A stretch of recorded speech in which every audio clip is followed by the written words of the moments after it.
Subhanallah walhamdulillah wallahu akbar. Subhanallah walhamdulillah.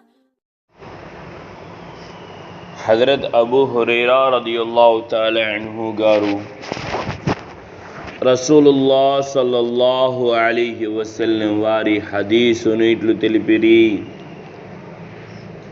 ఏ రోజైతే అల్లాహు తాలా యొక్క సింహాసనపు యొక్క నీడ తప్ప వేరే ఏ విధమైన నీడ ఉండదో అటువంటి రోజున 7 వ్యక్తులకు అల్లాహ్ తబారకు తాలా తన సింహాసనపు యొక్క నీడలో స్థానాన్ని కల్పిస్తారు. వారు ఎవరనగా, 1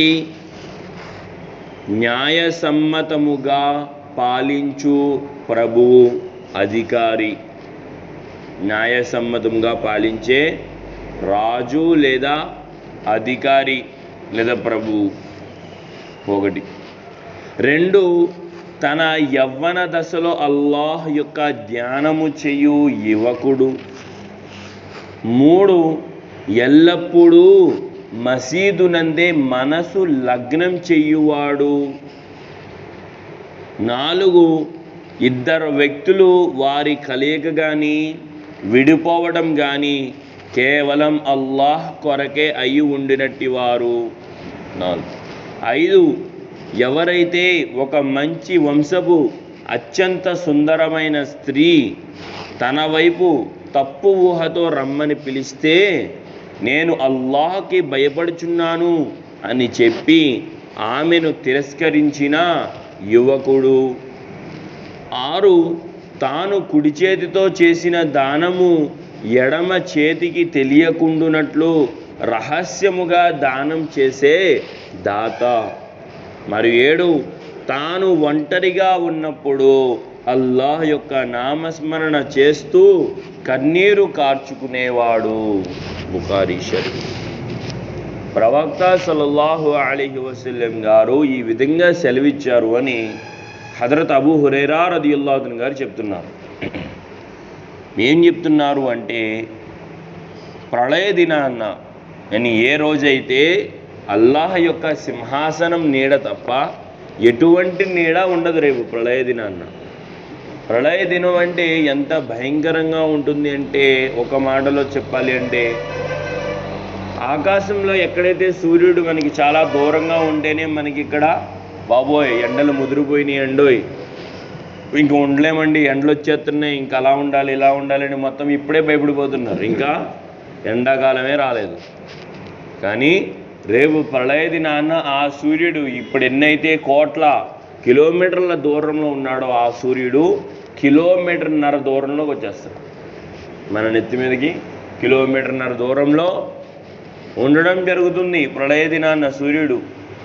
మొత్తం అంతా కూడా పొగలు వచ్చేస్తూ ఉంటాయి. ఎవరు ఏవే పాపాలు చేసుకుంటే అన్ని పాపాల యొక్క లెక్క ప్రకారం చెమటల్లో మునిగిపోతారు.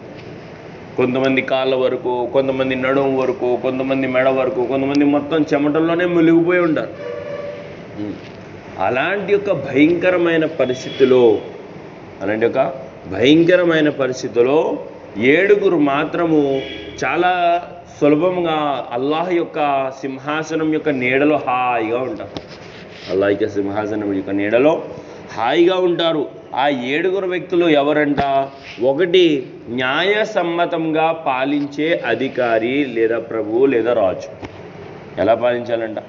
న్యాయసమ్మతంగా, మోసం చెయ్యకుండా, ప్రజల డబ్బు ప్రజలకే అందించి ప్రజల కోసమే తాను యొక్క అధికారం నియమించబడ్డాడు కాబట్టి ప్రజల కోసమే తాను కష్టపడుతూ ఎవరైతే న్యాయంగా పాలిస్తాడో అలాంటి యొక్క అధికారి ఖచ్చితంగా రేపు ప్రళయ దినాన్న అల్లాహ్ యొక్క సింహాసనం యొక్క నీడలో ఉండడం జరుగుతుంది.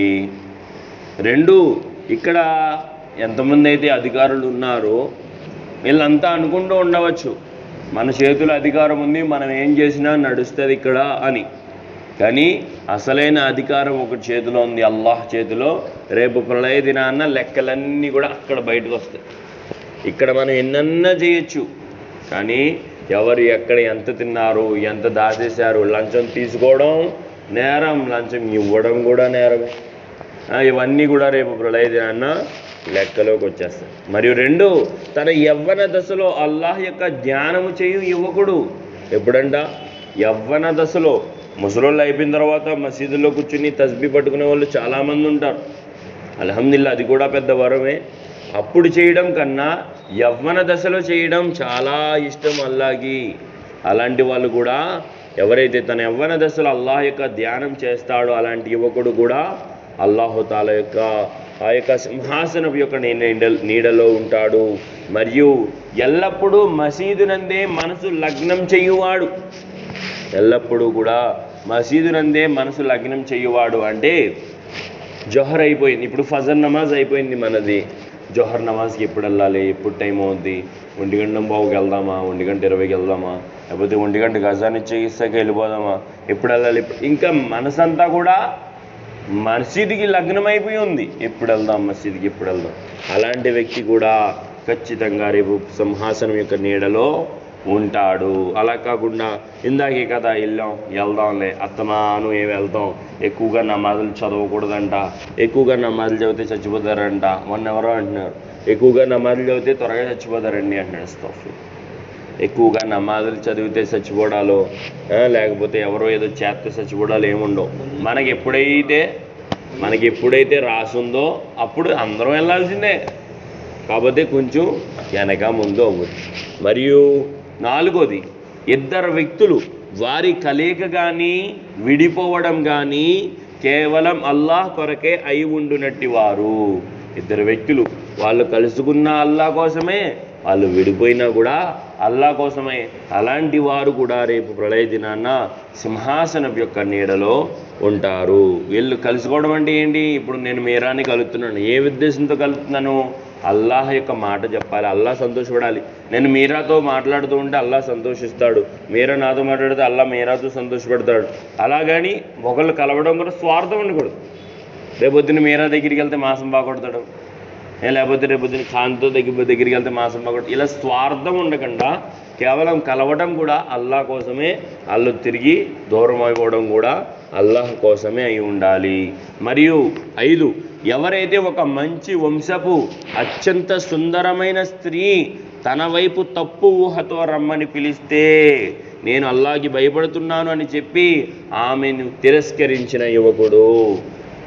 ఒక స్త్రీ స్వయాన తాను వచ్చి, ఒక పెద్ద వంశం గల స్త్రీ వచ్చి నా యొక్క కోరిక తీర్చు అని తప్పు ఊహతో రమ్మని పిలిస్తే నేను అల్లాహ్కి భయపడుతున్నాను, ఇలాంటి తప్పుడు పని నేను చేయను అని ఎవడైతే తిరస్కరిస్తాడో అలాంటి యొక్క యువకుడు కూడా రేపు ప్రళయ దినాన్న చాలా గౌరవాన్ని పొందుతాడు.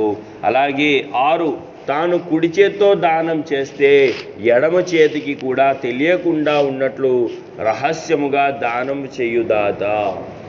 అంటే ఎంత గప్చుప్గా ఎవరికి తెలియకుండా ఎంతైతే దానం చేస్తాడో అలాంటి వాడు కూడా రేపు ప్రళయ దినాన్న అల్లాహ్ సింహాసనపు నీడలో ఉంటారు. చాలామంది అల్హమ్దులిల్లా ఇప్పుడు చాలా మారారు. ఇదివరకు ఫ్యాన్ల మీద, ఏసీల మీద, ఫ్రిడ్జ్ల మీద, బీరువాల మీద, ఈ అన్నిటి మీద కూడా పేర్లు ఉంటాయి. అల్లాహ్కి తెలియదా ఎవరిచ్చారో ఏంటో, మళ్ళీ పేర్లు రాయించుకోవడం అవన్నీ ఎందుకు?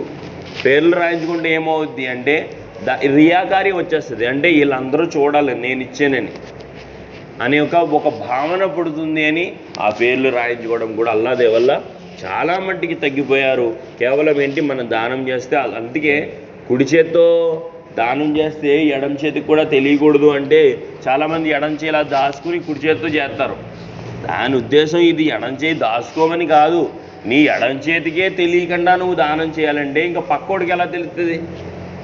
అందుకని ఇలా చెప్పడం జరిగింది. అందుకని ఎడం చేతిని ఇలా వెనకాల దాచేసి కుడి చేతితో దానం చేయడం అది కాదు. ఎవరో చూడకుండా మనం అల్లాహ్ చూస్తున్నాడు కదా అని దానం చేయడం అనేది అల్లాహ్కి చాలా ఇష్టం. బాగా గుర్తెట్టుకోండి, రోజుకి కనీసం ఒక డిబ్బీ లాంటిదో లేకపోతే అంటే ఒక డబ్బా లాంటిదో పెట్టుకుని అందులో రోజుకి ఒక 2 రూపాయలు లేదా 3 రూపాయలు లేదా కనీసం రూపాయి అయినా సరే ఒక అలవాటు కింద చేసుకుని అందులో సదకా కింద గాను దాన ధర్మాల కింద గాను మనం చేసినట్లయితే ఎప్పుడైతే ఒక డిబ్బీ నిండిపోతుంది అల్హమ్దులిల్లా, డిబ్బీ తీసుకెళ్ళి ఎవరో పేదవాళ్ళకి లేకపోతే ఎవరికో ఏ మదరసా వాళ్ళకో ఇచ్చేస్తే అల్హమ్దులిల్లా దాన్ని యూజ్ చేసుకుని డైలీ సదకా చేయడం అనేది చాలా కష్టాల నుంచి మనల్ని రక్షిస్తుంది. డైలీ దాన ధర్మం అనేది డైలీ అల్హమ్దులిల్లా ఎవరో ఒకళ్ళు కనబడితే వాళ్ళకి ఇచ్చేయచ్చు. లేకపోతే ఒకవేళ కుదరదు అంటే పొద్దున్నే లేచిన వెంటనే బయటకు వచ్చేటప్పుడు 2 రూపాయలు వేసేయడం డిబ్బీలో బయటికి రావడం, మళ్ళీ అలా ఒక అలవాటు చేసుకుంటే అల్లాది వల్ల చాలా మంచిది జరుగుతుంది. మరియు 7, తాను ఒంటరిగా ఉన్నప్పుడు అల్లాహ్ యొక్క నామస్మరణ చేస్తూ కన్నీరు కార్చేవాడు. తాను ఒంటరిగా ఉన్నప్పుడు అల్లాహ్ యొక్క నామస్మరణ చేస్తూ అతడి యొక్క పాపాలన్నీ గుర్తు తెచ్చుకుంటూ అల్లాహ్ యొక్క భయంతో కన్నీరు కారుస్తాడు. అలాంటి వాడిని చూసి కూడా అల్లాహ్ చాలా సంతోషపడతాడు. రేపు ప్రళయ దినాన్న అలాంటి ఒక వ్యక్తికి అల్లాహుతఆలా సింహాసనం యొక్క నీడని ప్రసాదిస్తారు. మామూలుగా ఎప్పుడైతే మన యొక్క పాపాల్ని తలుచుకుని ఏడవడం మొదలవుతుందో, ఏడుపు ఒక్క కన్నీరు చుక్క కారుస్తామో అల్లాహుతఆలా మన యొక్క పాపాలు సర్వం క్షమించేస్తాడు. మనందరికీ అందరిలో ఏడుపు వస్తుంది, కానీ సింగిల్గా ఉన్నప్పుడు కూడా అల్లాహ్ ముందు 2 చేతులు ఎత్తి అల్లాహ్ నా పాపాలని క్షమించు అని అడగగానే అల్లాహ్ తబారక వ తఆలా మన పాపాలన్నీ కూడా క్షమిస్తాడు. దాని గురించి ఏం చేయాలి? ఈ 7 ఎంతైతే లిస్ట్ ఉందో ఆ 7లో మనం కూడా ఉండడానికి ప్రయత్నించాలి. ఎందుకంటే మనమందరికీ కూడా అవసరం రేపు ప్రళయ దినాన్న అల్లాహ్ యొక్క సింహాసనపు నీడ. అల్లాహ్ మనందరికీ ఆచరించే ఒక భాగ్యం ప్రసాదించుగాక.